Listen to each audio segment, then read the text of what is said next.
उपमुख्यमंत्री एकनाथ शिंदे आता सागर बंगल्यावरती तिथं पोहोचलेले आहेत। सागर बंगल्यावरती मुख्यमंत्री देवेंद्र फडणवीस यांची भेट घेण्याकरता ते पोहोचल्याचं कळतंय। त्याची दृश्य त्यांचा सगळा कॉन्वॉय जो आहे तो आता सागर बंगल्याच्या परिसरामध्ये शिरतोय। त्यामुळे परवाच्या मंत्रिमंडळाच्या विस्ताराच्या पार्श्वभूमीवर ही भेट आहे का, या भेटीत नेमकी काय चर्चा होते, कारण काही खात्यांवरती अजूनही सहमती नाही असं आतल्यात असणाऱ्या सूत्रांकडून कळतंय। 22, 12 आणि 9 असा फॉर्म्युला जो आहे तो सध्या चर्चेत आहे, तो निश्चित झाल्याचं कळतंय। म्हणजे 22 भाजपचे आमदार जे ते मंत्रिपदाची शपथ घेतील, 12 आमदार शिंदे गटाचे हे मंत्रिपदाची शपथ घेतील आणि 9 आमदार राष्ट्रवादी काँग्रेस अजित पवार गटाचे शपथ घेतील। त्यामुळे यामध्ये अजूनही खातेवाटपाच्या काही मुद्द्यांना घेऊन, म्हणजे काही खात्यांना घेऊन चर्चा करणं बाकी आहे का, किंवा काही पुढली फेरी या चर्चेची होते का, आणि त्यासाठीच तीच चर्चा करण्यासाठी आता देवेंद्र फडणवीस सागर बंगल्यावर दाखल झालेत। माफ करा, एकनाथ शिंदे सागर बंगल्यावरती देवेंद्र फडणवीसांची भेट घेण्याकरता दाखल झालेत का, हे जाणून घेणं फार महत्त्वाचं ठरेल। याचबद्दल अधिक माहिती आपण जाणून घेणार आहोत। आमचे प्रतिनिधी तुषार रुपनवर आपल्याबरोबर आहेत। तुषार, एकनाथ शिंदे सागर बंगल्यावर कशासाठी आलेत? विशाल, आपण जर पाहिलं असेल तर 16 तारखेपासून राज्याचं हिवाळी अधिवेशन सुरू होत आहे। त्याच्या पूर्वसंध्येला म्हणजेच 15 तारखेला राज्य मंत्रिमंडळाचा विस्तार होणार या संदर्भामध्ये जवळपास निश्चित झालेला आहे। आता स्वतः शिवसेना पक्षाचे नेते आणि उपमुख्यमंत्री एकनाथ शिंदे हे मुख्यमंत्री देवेंद्र फडणवीस यांच्या निवासस्थानी दाखल झालेले आहेत। स्वतः देवेंद्र फडणवीस यांच्यासोबत त्यांची खाते वाटपावर या ठिकाणी चर्चा होण्याची दाट शक्यता आहे, कारण की यापूर्वी 2 वेळा भाजप प्रदेशाध्यक्ष चंद्रशेखर बावनकुळे यांनी एकनाथ शिंदे यांची वर्षा या निवासस्थानी भेट घेतली आणि दोन्ही प्रमुख नेत्यांमध्ये बंद दारात खाते वाटपावर चर्चा झाल्याची आपल्याला खात्रीलायक सूत्रांकडून माहिती मिळते। त्यामुळे आता एकनाथ शिंदेच्या वाटेला जी खाती आलेली आहेत त्या संदर्भामध्ये ते आता स्वतः मुख्यमंत्री देवेंद्र फडणवीसांशी संवाद साधताना पाहायला मिळणार आहेत, कारण की एकनाथ शिंदेच्या मंत्रिमंडळामध्ये काही वेगळे फेरबदल केले जाणार आहेत।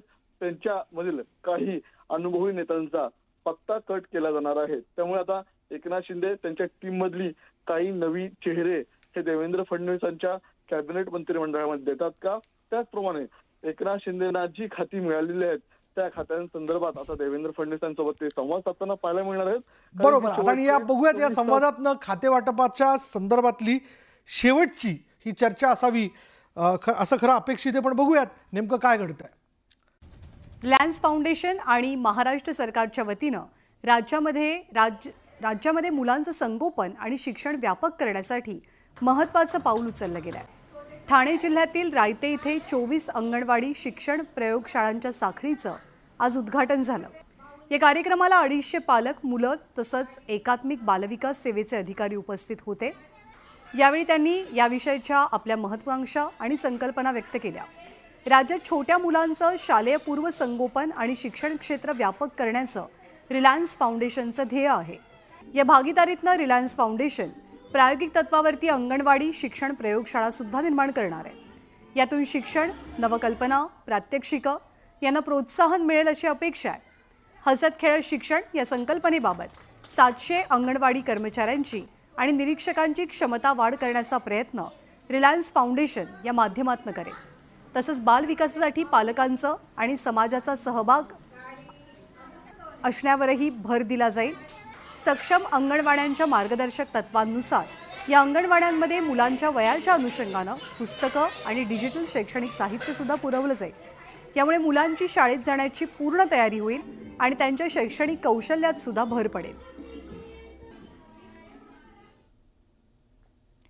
आणि यानंतर आणखी काही घडामोडी। बदलत्या वातावरणामुळे वैजापूर तालुक्यात गव्हाच्या पिकावरती मावा रोगाचा प्रादुर्भाव झालाय। दरम्यान गव्हाचं पीक धोक्यात आल्यामुळे शेतकरी संकटात सापडलाय। सातारा जिल्ह्यातील कृष्णा आणि जयवंत साखर कारखाने या हंगामासाठी यांनी ऊसाचा दर जाहीर केलाय। या हंगामासाठी ऊसाला प्रति टन 3200 रुपयांचा दर देण्यात आलाय। त्यामुळे ऊस शेतकऱ्यांना दिलासा मिळालाय। अनधिकृत रेती उपसा करणाऱ्या सक्शन पंप आणि बार्जवरती भिवंडी महसूल विभागानं कारवाई केली आहे। या कारवाईत 18 लाखांचा मुद्देमाल जप्त केला गेलेला असून कारवाईची चाहूल लागताच आरोपींनी पळ काढला। कुडाळ ते मठ वेंगुर्ला रस्त्याची अतिशय दयनीय अवस्था झाली आहे। रस्त्याच्या दुरवस्थेमुळे अपघातांचं प्रमाणही वाढलंय। या रस्त्याची तात्काळ दुरुस्ती केली जावी अशी मागणी स्थानिकांची आणि विद्यार्थ्यांची आहे। शिर्डीमधल्या साईनाथ रुग्णालयात आयुष्मान भारत प्रधानमंत्री जन आरोग्य योजनेची सुरुवात झाली। यामुळे महात्मा ज्योतिराव फुले जन आरोग्य योजनेअंतर्गत आता रुग्णांना मोफत उपचार घेता येतील।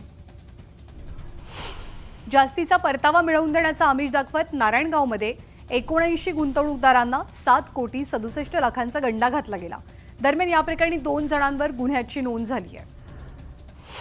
हिंगोली एसटी बस आगारातील बस सेवा पूर्ववत करण्यात आली आहे। हिंगोली बंदच्या पार्श्वभूमीवर हिंगोली एसटी बस आगारातील बस सेवा काल बंद होती। दरम्यान बस सेवा सुरळीत झाल्यामुळे प्रवाशांनाही दिलासा मिळाला आहे। भिवंडी तालुक्यातील जानवल गावात बिबट्याचं दर्शन घडलंय। जानवल गावातील गोडाऊन परिसरातल्या गटारामध्ये हा बिबट्या अडकून पडलेला। दरम्यान बिबट्याला रेस्क्यू करण्याचं काम युद्धपातळीवर केलं गेलं। पालघरमध्ये एका पिसाळलेल्या घोड्यानं 7 जणांचा चावा घेतला। दरम्यान जखमींवरती ग्रामीण रुग्णालयात उपचार सुरू असून घोड्याच्या मालकाचाही शोध घेतला जातोय। सिंधुदुर्ग जिल्हा हा राज्यात पहिल्या क्रमांकावरती आलाय नोंदणीच्या बाबतीत। जिल्ह्यातील 9,68,034 विद्यार्थ्यांपैकी 8,19,095 विद्यार्थ्यांची नोंदणी पूर्ण झाली आहे। रत्नागिरीमध्ये मंडणगड शहरात अज्ञातानं गाय आणि बैल चोरून नेल्याचा प्रकार सीसीटीव्हीत कैद झालाय। या प्रकरणी पोलिसात गुन्हा दाखल झालेला असून पोलीस अधिक तपास करतात। स्थानिक गुन्हे शाखेनं अकोला शहरात नायलॉन मांजा विकणाऱ्यांच्या विरोधात धडक मोहीम हाती घेतली आहे। पोलिसांनी 2 ठिकाणी छापे टाकत 183 नायलॉन मांजाचे बंडल जप्त करून दोघांना अटक केली आहे।